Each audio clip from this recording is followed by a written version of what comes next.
Et il est l'heure donc de retrouver Eric Segond qui va donc décrypter pour nous la séance de l'ouverture de la séance à Francfort. Bonjour Eric. Bonjour. Merci Eric d'être avec nous ce matin. Je rappelle donc que vous êtes trader, formateur et coach. Eric, cette journée inévitablement est placée sous le signe de la publication des données de l'inflation aux États-Unis. Les bourses étaient attendues en hausse. Elles sont à l'ouverture en hausse. Est-ce que ce schéma peut durer et est-ce que cela, oui, est-ce que cela peut durer? Est-ce que finalement l'horizon s'éclaircit pour les investisseurs? L'horizon va s'éclaircir pour les investisseurs selon vous? Oui, enfin ceux qui veulent placer du Bitcoin, oui, je pense. Pour eux, c'est bien. On y voit clair. Non, mais d'ailleurs, le Bitcoin ne prend pas ce matin. Hein. C'est l'Ether qui profite de cette commercialisation. Hein. Si vous voulez nous faire un point Bitcoin, j'en serais ravi, Eric. Mais d'abord, vraiment le plus mauvais de la bande, je pense. Non, je ne suis pas du tout dans les cryptos. Mais j'imagine que ça va permettre de pouvoir justement dynamiser ce marché, cette ouverture des ETF. Enfin, j'imagine. Après, j'en sais rien. On verra bien ce que ça prend ou pas. En tout cas, sur les actions et pour les gérants, il n'y a toujours pas de visibilité. On va effectivement attendre les chiffres cet après-midi pour voir si l'idée que la Banque centrale américaine va à nouveau baisser ses taux ou les augmenter est au programme. On verra ce que ça va déclencher comme réaction.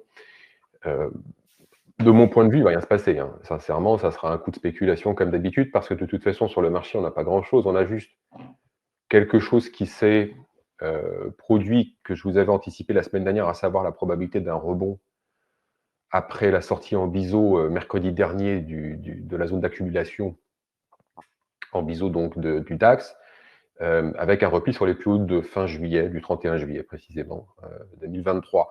Et je vous disais, à ce niveau-là, en principe, on doit avoir un rebond parce qu'une baisse est totalement exclue tout simplement parce que vous avez une construction de la hausse qui s'était faite de telle manière, en plus en allant chercher des plus hauts, qui ne pouvait pas permettre dans l'immédiat un repli important, parce que je vous avais expliqué que certains vendeurs à découvert allaient saisir ce pullback, ce qu'on appelle une figure de pullback, comme porte de sortie pour sortir des ventes qui n'avaient pas fonctionné. C'est quelque chose qui est extrêmement classique et qui, par le fait d'une sortie des vendeurs qui envoient des ordres d'achat, vous freinez le marché dans sa baisse. Donc quand en plus, vous n'avez pas de catalyseur pour cette baisse, quand vous avez en plus des gérants qui sont protégés, et je vous avais dit justement la semaine dernière que l'appétit pour les options revenait puisqu'on avait une hausse de la volatilité relativement significative, alors il n'y avait rien pour que ça puisse baisser.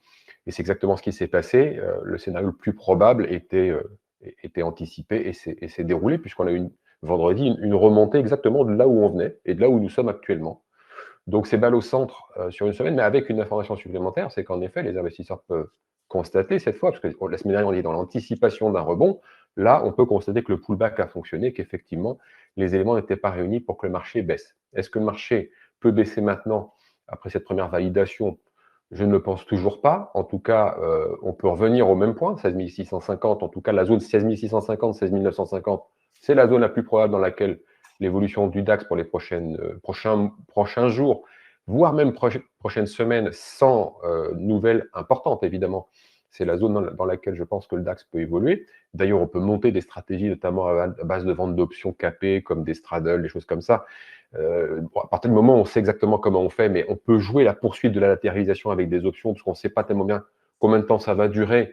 Et si de toute façon on fait des sorties, de mon point de vue, elles seront temporaires parce qu'on n'a pas le carburant, on n'a pas les éléments pour amener une hausse supplémentaire, en tout cas construite de manière à durer, c'est-à-dire qu'on peut très bien avoir temporairement, dès cet après-midi, afficher de nouveaux plus hauts historiques et puis sans doute revenir de là où on est parti, et puis vers le bas, pas plus non plus de possibilités, à mon sens, de continuer vers une baisse, d'avoir un relais baissier. Donc pas de relais baissier, pas de relais haussier, poursuite de l'évolution, c'est mon scénario principal, ça peut se travailler. Après, à l'instant T, ce qu'on peut constater juste, c'est avec cette figure de pullback qui s'est réalisée, confirmation de non-vulnérabilité, on voit que la volatilité s'est un petit peu détendue, voire même c'est complètement effondré sur les calls, c'est assez surprenant. Mais en tout cas, sur les puts, elle a quand même baissé, même si ce n'est pas du même niveau que sur les calls. Ça montre que donc, avec la validation et cette indication pour l'instant, c'est qu'une indication de non-vulnérabilité du marché, eh bien, les investisseurs se détendent un petit peu en ce qui concerne les protections. La volatilité reste relativement quand même élevée par rapport à la fin de l'année. On est à plus 3-4% quand même. Donc, ça peut être effectivement un moment pour profiter de cette volatilité pour éventuellement encaisser des primes sur des ventes d'options. Mais attention, ça se fait avec beaucoup de précautions, les ventes d'options. Il ne faut pas les faire si on ne sait absolument pas comment ça marche parce que vous avez un risque qui est très important, qui est ouvert et qui est potentiellement illimité, ce qui n'est pas le cas avec les achats d'options. Donc, encore une fois, je ferme la parenthèse rapidement là-dessus. Mais le scénario principal pour le moment, de mon point de vue, c'est une poursuite de l'évolution entre 16 650 et 16 950. Et ce qu'on aura cet après-midi ne va provoquer qu'un petit peu plus de spéculation, ce qui n'est pas plus mal parce que franchement, le DAX, alors la volatilité sur les options, c'est un petit peu détendu, et la volatilité intraday aussi. Le problème, c'est que le DAX, il évolue à la vitesse d'une tortue et que là, on ne peut plus bosser. Donc, si on pouvait avoir un petit regain de PEP, ça serait pas mal. Bah écoutez, a priori, il y aura un peu de volatilité aux alentours de 14h30. Puis, enfin voilà, un peu de volatilité aux alentours de 14h30. En tout cas, on comprend bien que selon vous, le DAX devrait poursuivre son chemin vers le haut de façon un peu larvée. C'est ce qu'on peut appeler une hausse larvée, sans réelle conviction. Mais en tout cas, voilà, il n'y a pas de raison. Vous ne voyez pas de raison, en tout cas, qu'elle soit technique fondamentale pour que les cours effectuent un repli vers le support qui est tracé sur votre graphique. Non, au contraire, je pense que l'évolution prochaine va se faire entre 16 950, là où nous sommes, et 16 650. C'est-à-dire que si on revient en arrière, je ne pense pas qu'on ira plus bas que là où nous avons rebondi fortement vendredi. Je pense qu'on rebondira aussi, avec moins de vigueur, mais il n'y a pas les ingrédients pour qu'on passe, il faudrait une grosse nouvelle évidemment, pour qu'on repasse en dessous. Et donc l'évolution dans ce qui est en train de se mettre en place, à savoir une zone de latéralisation beaucoup plus large, 16 650, 16 950, c'est probablement ce que l'on va avoir. En tout cas, c'est mon scénario principal pour les prochains jours, prochaines semaines.